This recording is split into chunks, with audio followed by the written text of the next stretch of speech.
So Drayton leaves Nathan's office and runs into Dallas in the parking lot, and they have the most cliche rom-com conversation that made me want to die. Then another player tells Drayton to go long. He does, and crashes right into Dallas's car, breaking her side mirror clean off.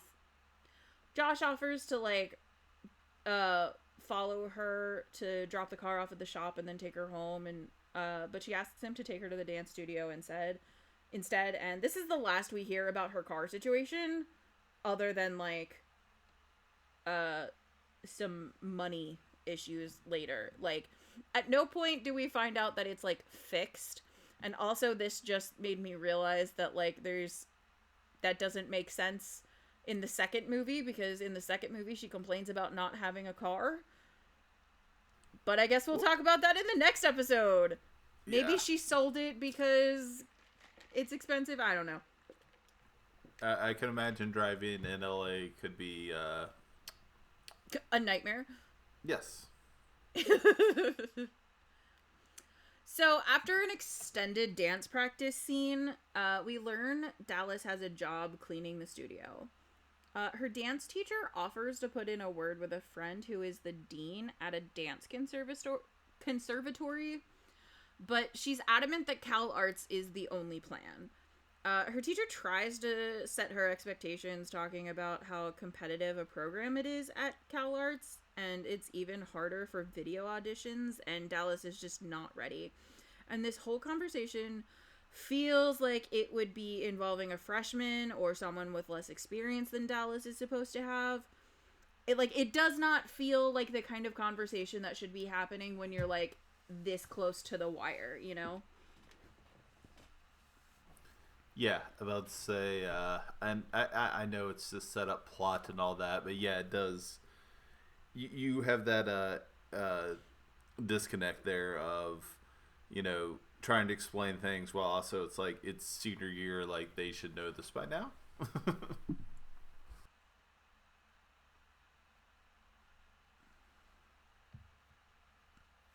Oh, and I think I looked up the transcript while we were talking. I think it's just an offhanded comment about Andy Reid. I don't think it means anything. Right, I was just trying to, like, I couldn't understand, like, why the reference was made. I imagine just whoever's writing it was like, oh, there's a football coach. Sure. Like, Dallas shouldn't still be at a stage where she doesn't understand that you have to follow the steps of a routine without making it look like that's what you're doing. Like, that's not something that someone who is applying to Cal Arts should have to be told. Yeah, you could almost run it backwards in the sense of you could have her teacher tell her that it looks like you're a freshman just going through the steps, or something like that, as opposed to even call out, like, this is not something I should have to be telling you right now. Yeah. I would say this is where, like we mentioned earlier, we can't tell you it's good, but, like, it's fine. But yeah, like this is definitely something that should have went through a rewrite to be like, yeah, just run that same idea backwards and it works better. Yeah, like the rigidity and whatnot that the teacher is pointing out feels more like it should be anomalous in, like, a hey, what is going on with you lately kind of way, rather than, like, you're just not ready. After leaving the studio, we join Dallas and Nathan at home, and there's some awkward dialogue that tells us Nathan is her legal guardian, and we could have gotten that information a lot less awkwardly if Josh had delivered it in that scene earlier. And this movie is so full of stuff like that, where it's just like, was there a second draft of this script? Or did we shoot a rough draft? Probably a little column B. So then they have a conversation about what Alicia, the dance teacher, told Dallas about not being ready. And then she says she needs to throw her whole routine out and start from scratch. And I was like, was that the takeaway from this conversation? Because that seems like a pretty extreme reaction to being told you need to loosen up. Yes. And then Nathan, by virtue of being a good brother who cares about his sister's mental and social and overall well-being and not just her getting into a specific school, makes this even less of a Romeo and Juliet story by actively encouraging Dallas to date. I say again, no stars are crossed. That is because there was no second draft of this outline. Yes. I will talk later about how no stars are crossed. Dallas is the one that decided she doesn't date. It wasn't a rule thrust upon her. Also, like, choosing not to date is totally valid and fine, but it is the sort of thing that when used in a movie would generally come with an explanation.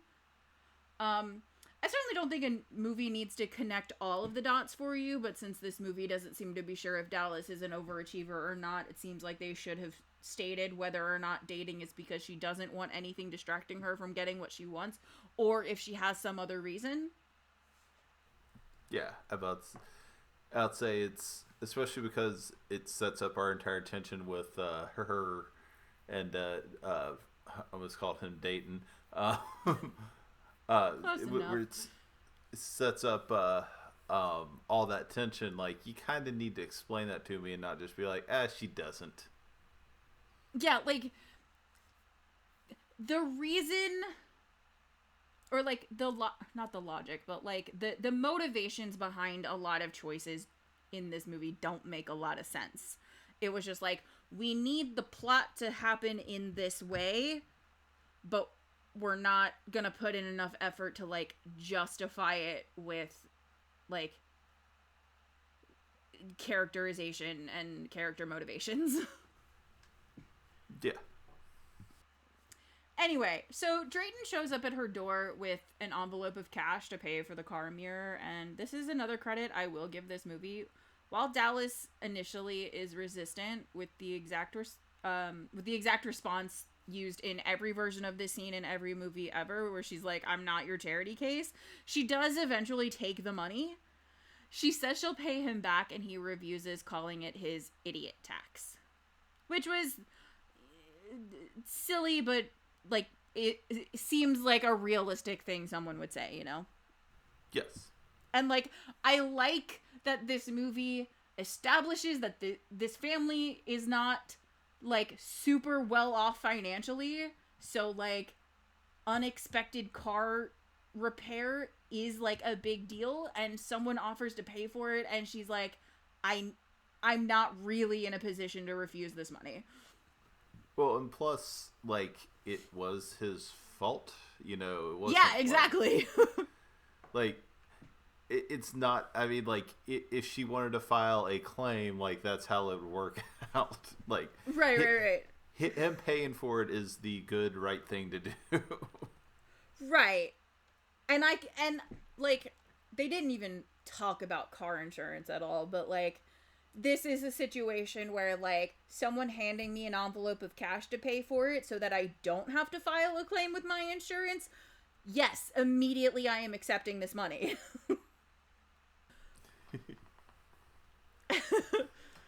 And, like, I don't know, I just kind of appreciate that as someone who is myself not in a position to refuse money when it is offered to me, even though I hate it. We will try to get someone to run into your car running a football route or passing route.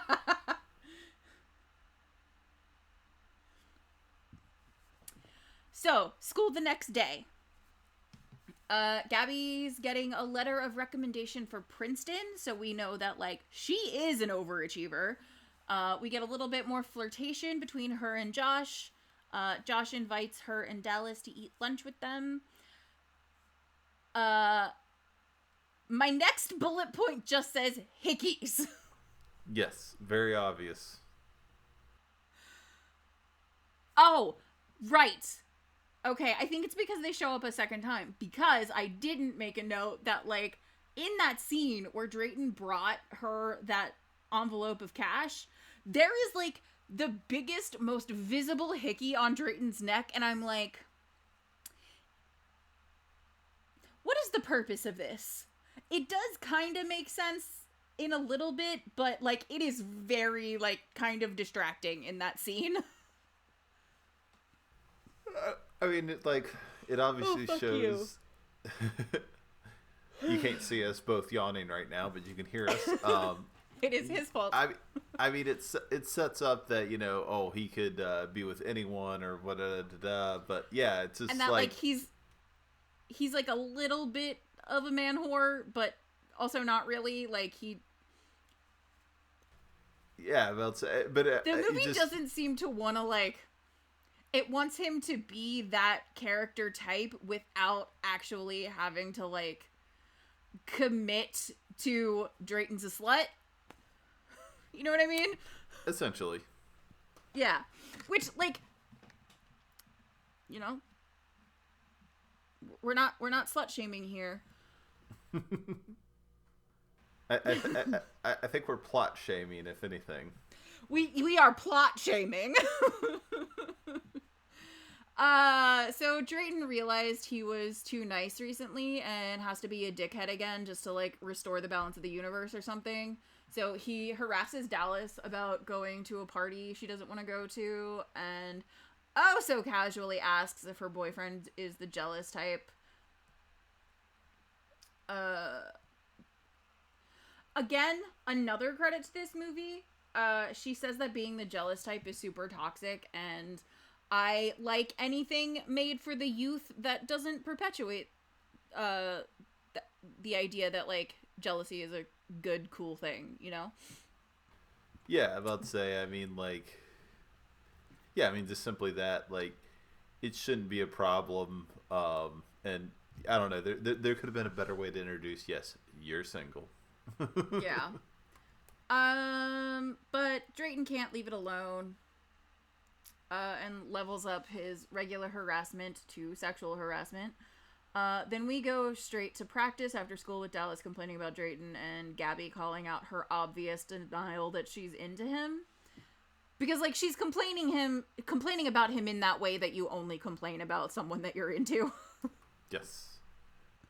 Been there, done that 6 quadrillion times. Gabby also talks Dallas into going to this party because she fully admits that she's into Josh and needs a wingman. Then we have dance practice, and Alicia once again tells Dallas that she's thinking too much and not feeling it. Even the dance teacher is glad Dallas has plans to do something social for once. And then, cut to one of those highly produced high school parties that also only exists in movies. And also, where are the parents? Yes. Like, I was not a big partier in high school, but I also know that, like, I did more in college, and even those weren't like this. Well, I'm about to say, like, it looks like one of the, like, the handful of frat parties I ever went to in college, like, as far as, like, scale, but, like, at the same time for, like, high school, it's like, how are we doing this without, like, I mean, whose parents aren't out of town? At least establish that. Right, like, because it's kind of unclear where the party is. Like, it's just some random other student's house, I think. Basically. I don't think the student is a character. I think, like, it's a name. Like, are you going to Joe's party or whatever? But I don't think it's someone who's actually a character. But anyway. Gabby and Josh find each other almost immediately, so Dallas tries to go hide somewhere, but of course turns directly into Drayton. Dun, dun, dun, dun. She refers to Josh and Gabby as Romeo and Juliet, and Drayton says hopefully it isn't just a meaningless hookup at a party. And I'm torn between appreciating that Drayton can make a callback to class, but also hating this specific callback, which I will get to in my rant later.